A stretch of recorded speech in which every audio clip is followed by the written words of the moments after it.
Sermón 2. El casi cristiano. Hechos 26, 28.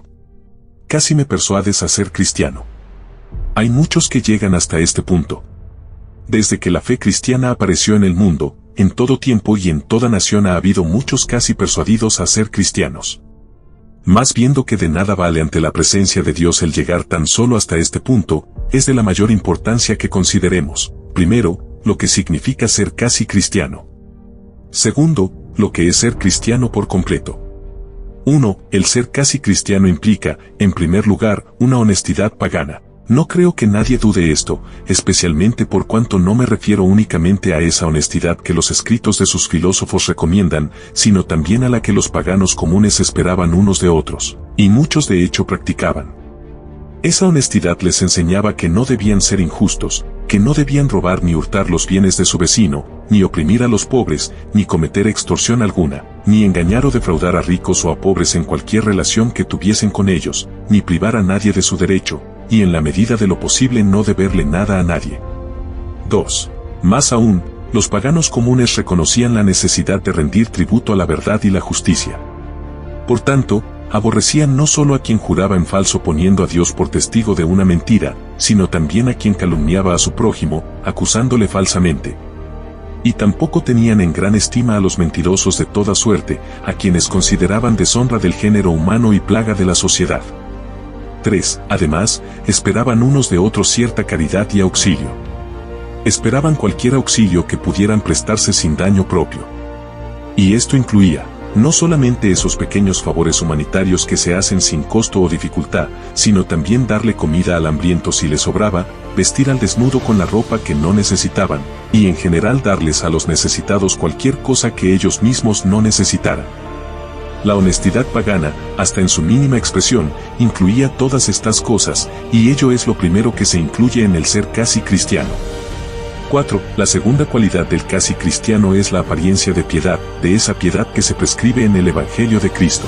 Se tiene entonces la forma externa del verdadero cristiano. Por tanto, el casi cristiano no hace nada que el Evangelio prohíba. No toma el nombre de Dios en vano. Bendice, y no maldice.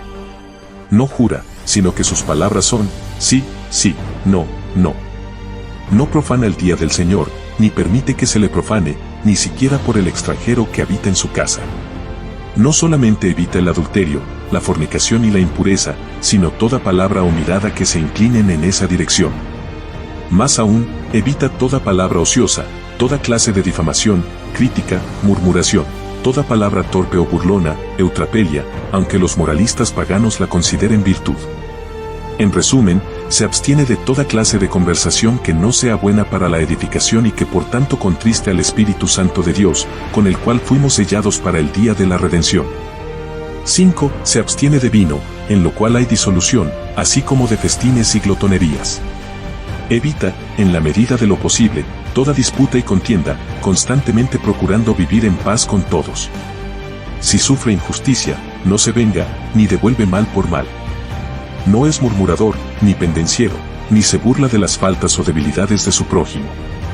No lastima, ni hiere, ni comete injusticia contra nadie a propósito. Al contrario, en todas las cosas habla y actúa conforme a la regla explícita, lo que no quieres que se haga contigo, no lo hagas a otro. 6. Y en el hacer el bien no se limita a las obras fáciles y que cuestan poco, sino que trabaja y sufre en bien de muchos, para así ayudar al menos a algunos. A pesar de trabajos y penas, todo lo que le viene a la mano para hacer, lo hace según sus fuerzas, ya sea para sus amigos o para sus enemigos, para los malos o para los buenos. Porque, siendo no perezosos en este o en cualquier otro asunto, según tiene oportunidad, hace el bien a todos, tanto a sus almas como a sus cuerpos. Reprende a los malos, instruye a los ignorantes, fortifica a los que vacilan, anima a los buenos y consuela a los afligidos. Procura despertar a los que duermen, y guiar a aquellos a quienes Dios ya ha despertado hacia la fuente que ha sido abierta para lavar el pecado y la inmundicia, de modo que puedan lavarse en ella y ser limpios. Y procura también amonestar a quienes ya son salvos por la fe a honrar en todas las cosas el Evangelio de Cristo. 7. Quien tiene la forma externa de la piedad usa también de los medios de gracia de todos ellos y a cada oportunidad. Constantemente asiste a la casa de Dios, y no como algunos, que se presentan ante el Altísimo cargados de oro y joyería, con vestidos relucientes de vanidad, y quienes, ya sea por sus mutuas e innecesarias atenciones, o por su impertinente frivolidad, muestran que no tienen ni la forma ni el poder de la piedad. Quiera Dios que no haya tampoco entre nosotros quienes caigan bajo la misma condenación, que vienen a la casa de Dios mirando a su derredor y con todas las señales de indiferencia y descuido, aunque parezcan pedir la bendición de Dios sobre lo que van a hacer, quienes durante el culto solemne se duermen o se recuestan del modo más cómodo para dormir, o quienes, como si se imaginaran que es Dios quien duerme, conversan, o miran de acá para allá, como si no tuvieran nada que hacer. Que nadie les acuse de tener siquiera la forma de la piedad. No. Quien posee al menos esa forma se comporta con seriedad y atención a cada momento del servicio solemne. Especialmente cuando se acerca a la mesa del Señor, no lo hace liviana o descuidadamente, sino con tal aire, modales y comportamiento, que no parecen sino decir, Dios, ten misericordia de mí, pecador. 8. Si a todo esto le añadimos el uso constante de la oración con la familia por parte de quienes son jefes de familia, y el consagrar ciertos momentos del día a la comunión con Dios en lo privado, con una conducta siempre seria, resulta que quien constantemente practica esta religiosidad externa tiene la forma de la piedad. Solo una cosa le falta para ser casi cristiano, la sinceridad. 9. Por sinceridad entiendo un principio real e interno de la religión, del cual surgen estas acciones externas. Ciertamente, sin ella no hay siquiera honestidad pagana, ni aún la suficiente para satisfacer los requisitos de un poeta pagano y epicúreo. Hasta ese infeliz, en sus momentos sobrios, puede testificar, odian pecar por amor a la buena virtud, odian pecar por miedo al mal castigo. De modo que si alguien deja de hacer el mal para evitar el castigo, no alimentarás a los cuervos en la cruz, dice el pagano, y en esto tienes tu recompensa. Pero ni siquiera este poeta diría que tal persona es un pagano honesto. Por lo tanto, si alguien, por el mismo móvil de evitar el castigo, de no perder sus amistades, de lograr ganancias o reputación, se abstiene de hacer lo malo y practica lo bueno, no podemos por ello decir en verdad que sea casi cristiano. Si no tiene mejores intenciones en su corazón, es sencillamente un hipócrita. 10. Luego, el ser casi cristiano implica necesariamente el ser sincero, un verdadero deseo de servir a Dios, un firme propósito de hacer su voluntad. Se requiere un deseo sincero de agradar a Dios en todas las cosas, en la conversación, en las acciones, y en todo lo que se hace o se deja de hacer. Tal propósito, si se ha de ser casi cristiano, tiene que afectar el tono de la vida entera. Tal ha de ser el principio que le impulse a hacer el bien, a abstenerse del mal, y a usar de las ordenanzas de Dios. 11. Pero probablemente alguien preguntará, ¿será posible ir tan lejos, y sin embargo no ser más que casi cristiano? ¿Qué más puede requerirse para ser completamente cristiano?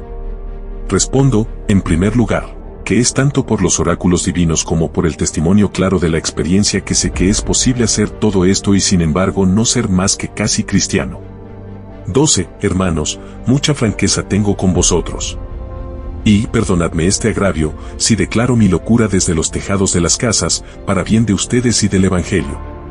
Permítanme hablarles francamente de mí mismo, como si hablara de otra persona cualquiera.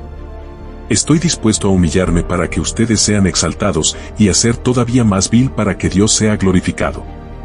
13. Por muchos años llegué hasta este punto, como muchos de ustedes puedes testificar.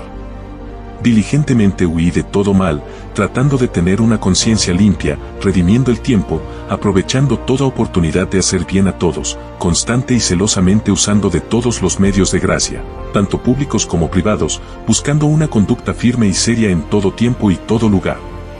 Y testigo me es Dios, ante quien ahora estoy, de que hacía todo esto sinceramente, con un verdadero propósito de servir a Dios, un firme deseo de hacer su voluntad, de agradar en todo a quien me había llamado a pelear la buena batalla y a echar mano de la vida eterna. Y sin embargo mi propia conciencia, por el Espíritu Santo, me es testigo de que durante todo ese tiempo no era yo sino casi cristiano. Si se pregunta, ¿qué otra cosa además de todo esto se requiere para ser completamente cristiano? Respondo, 1. En primer lugar, amar a Dios. Porque así dice su palabra, amarás al Señor tu Dios con todo tu corazón, y con toda tu alma, y con toda tu mente y con todas tus fuerzas. Tal amor de Dios hincha el corazón, se posesiona de todos los afectos, llena el alma a plenitud, y emplea todas sus facultades hasta el máximo. El espíritu de quien así ama a Dios continuamente se regocija en Dios su Salvador. En el Señor está su delicia, en su Señor y su todo, a quien da gracias en todo. El nombre y la memoria del Señor son el deseo de su alma. Su corazón clama constantemente, ¿a quién tengo yo en los cielos sino a ti? Y fuera de ti nada deseo en la tierra. Ciertamente, ¿qué puede desear, sino a Dios? No el mundo, ni las cosas del mundo. Porque el mundo le ha sido crucificado, y él al mundo. Ha sido crucificado al deseo de la carne, al deseo de los ojos, y al orgullo de la vida. Sí, está muerto a toda clase de orgullo, porque el amor no se envanece. Al contrario, quien, porque permanece en amor, permanece en Dios, y Dios en él se considera a sí mismo menos que nada. 2. La segunda señal del verdadero cristiano es el amor al prójimo. Porque así lo dice el Señor en las siguientes palabras, amarás a tu prójimo como a ti mismo. Si alguien pregunta, ¿quién es mi prójimo?, le respondemos, toda persona en este mundo, todo hijo del Padre de los Espíritus y de toda carne. No podemos en modo alguno exceptuar a nuestros enemigos, ni a los enemigos de Dios y de sus propias almas. Todo cristiano ama a los tales como a sí mismo, así como Cristo nos amó. Quien quiera comprender mejor esta clase de amor, puede considerar cómo San Pablo lo describe. Es sufrido, es benigno, no tiene envidia, no juzga con ligereza, no se envanece, sino que hace de quien ama siervo de todos. El amor no hace nada indebido, sino que a todos se hace de todo. No busca lo suyo, sino el bien de los demás, para que puedan ser salvos. El amor no se irrita, sino que desecha la ira, pues quien la tiene carece de amor. El amor no piensa mal de los demás. El amor no se goza de la injusticia, mas se goza de la verdad. El amor todo lo sufre, todo lo cree, todo lo espera, todo lo soporta. 3. Hay todavía una cosa más que se requiere para ser completamente cristiano. Esta merece consideración aparte, aunque en realidad no puede separarse de lo que antecede. Se trata del fundamento de todo, la fe. Excelentes cosas se dicen de ella en los oráculos de Dios. Todo aquel que cree que Jesús es el Cristo, es nacido de Dios, dice el discípulo amado. A todos los que le recibieron, a los que creen en su nombre, les dio potestad de ser hechos hijos de Dios. Y, esta es la victoria que vence al mundo, nuestra fe. Sí, nuestro Señor mismo declara que el que cree en el Hijo tiene vida eterna, y no vendrá a condenación, mas ha pasado de muerte a vida. 4. En esto, que nadie engañe a su propia alma.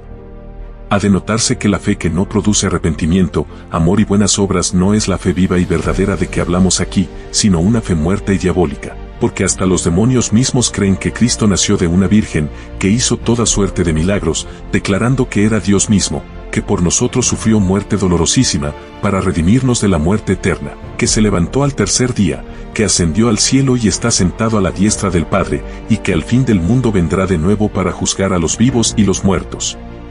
Los demonios creen estos artículos de fe, así como todo lo que está escrito en el Antiguo y en el Nuevo Testamento.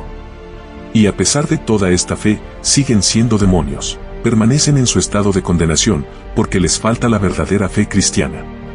5. Utilizando el lenguaje de nuestra propia Iglesia, la correcta y verdadera fe cristiana no consiste solo en creer que las Sagradas Escrituras y los artículos de fe dicen verdad, sino también en tener una plena seguridad y completa certeza de que Cristo nos salva de la condenación eterna. Es la plena seguridad y completa certeza que alguien tiene de que por los méritos de Cristo sus pecados son perdonados, y uno es reconciliado con Dios, y de ello surge un corazón amante dispuesto a obedecer sus mandamientos. 6. Ahora bien, no es casi, sino completamente cristiano todo aquel que tenga esta fe que purifica el corazón y que obra por el amor. Esta fe purifica el corazón, mediante el poder de Dios que mora en él, de la soberbia, de la ira, del deseo impuro, de toda iniquidad, de toda inmundicia de carne y de espíritu. Y por otra parte lo llena de un amor hacia Dios y hacia toda la humanidad, un amor que hace las obras de Dios, que se gloría en gastar y gastarse en pro de todos, que sufre con gozo, no solo los reproches por causa de Cristo, el que se burlen de él, lo desprecien, que todos lo aborrezcan, sino también todo lo que la sabiduría de Dios permite que la malicia humana y los demonios inflijan sobre él. 7. Empero, ¿quiénes son los testigos vivientes de estas cosas? Os ruego, hermanos, delante del Dios ante quien el infierno y la destrucción quedan descubiertos, y tanto más los corazones de los hombres, que cada uno de ustedes se pregunte en su propio corazón, ¿me cuento yo entre ellos? ¿Practico la justicia, misericordia y verdad, tal como lo requieren hasta las reglas de la honestidad pagana? Si es así, ¿tengo la forma externa de cristiano? ¿La forma de la piedad? ¿Me abstengo de todo mal, de todo lo que está prohibido en la palabra de Dios? ¿Hago con todas mis fuerzas todo lo que me viene a la mano por hacer? ¿Hago uso serio de todas las ordenanzas de Dios cada vez que tengo la oportunidad?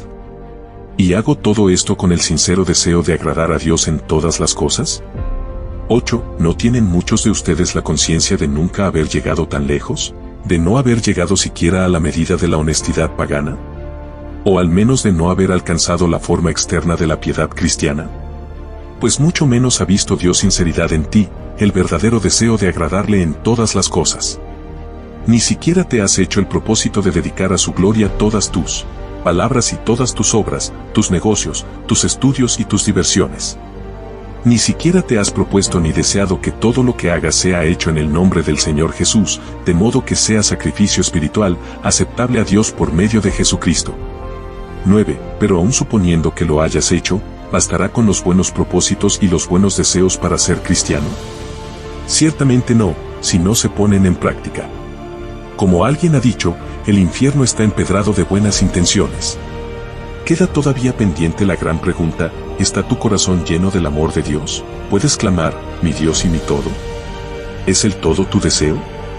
¿Estás feliz en Dios? ¿Es Dios tu gloria, tu delicia, tu corona de gozo? ¿Tienes escrito en el corazón el mandamiento, el que ama a Dios, ame también a su hermano? ¿Amas entonces a tu prójimo como a ti mismo?